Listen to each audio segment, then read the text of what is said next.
गुरुजी प्रणाम। खुश रहो बेटा, बोलो। हमें आपसे 2 प्रश्न करने थे। अच्छा बताओ। पहला कि क्या कोई मित्र के चने खाने से गरीब हो जाता है? वाह क्या बात है। सुदामा जी ने जो चने खाए थे भगवान श्री कृष्ण के, वह चने श्रापित थे, शापित चने थे। वह एक भिखारी महिला थी, उसको चने भीख में मिले थे, तो वो अपने तकिया के नीचे रख कर के बांध कर पोटरी में सो गई थी कि सवेरे नाश्ते में खाऊंगी। तो चोर वहां से निकले, उज्जैन की घटना है। तो चोरों को लगा भिखारी है, कुछ रहे होंगे उद्दंड लोग कि कुछ तो मिलेगा। तो तकिए के नीचे हाथ डाला तो चने की पोटली आ गई चोरों के हाथ में। चोरों ने देखा कि कुछ सोना चांदी है क्या, खोल कर देखा तो चने, तो फेंक दिया। तो कहाँ फेंका?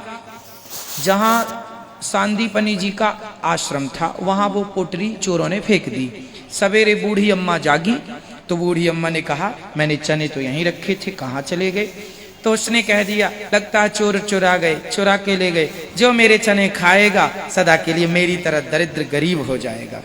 मेरे चने खा रहा है, मेरे चने भी चोरी कर लिए मुझ गरीब के। तो श्राप बद्दुआएं दे दी उसने उस चने में। अब सुदामा जी त्रिकालज्ञ थे, कोई सामान्य व्यक्ति नहीं थे। अब वो चने सवेरे गुरु माता बाहर निकली तो उन्हें चने दिखाई पड़ गए। उन्हें लगा कि ये चने लगता बच्चों ने गिरा दिए होंगे, तो लाके रख दिया और वही चने भगवान श्री कृष्ण को दे दिए। जाओ गैया चराने जब गए थे लकड़ी काटने तो दे दिया। फिर भगवान सुदामा जी को लगा ये चने मेरा मित्र खाएगा तो सदा गरीब हो जाएगा, इसलिए मित्र की गरीबी मैं ले लूं, मेरा मित्र गरीब ना हो। इसलिए सुदामा जी ने वो श्रापित चने खाए, इसलिए सुदामा जी गरीब।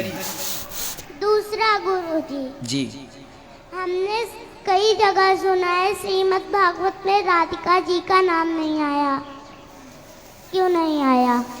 क्योंकि इनडायरेक्ट तो नाम है, इसलिए नहीं आया क्योंकि सुखदेव भगवान स्वयं राधा जी का नाम लेते थे तो उनकी समाधि लग जाती थी, और समाधि लग जाएगी तो 7 दिन में परीक्षित को कथा नहीं सुनाएंगे। पर राधा नाम डायरेक्ट ना लेकर सुखदेव भगवान ने इनडायरेक्ट लिया है, जो कि समझदारों को दिख जाता है। जी गुरुजी प्रणाम। खुश रहो, बहुत अच्छे प्रश्न किए दोनों, तालियां होनी चाहिए। देखो बच्चे, छोटे छोटे बच्चे क्या कथा सुन रहे हैं मन लगाकर, वाह सुंदर।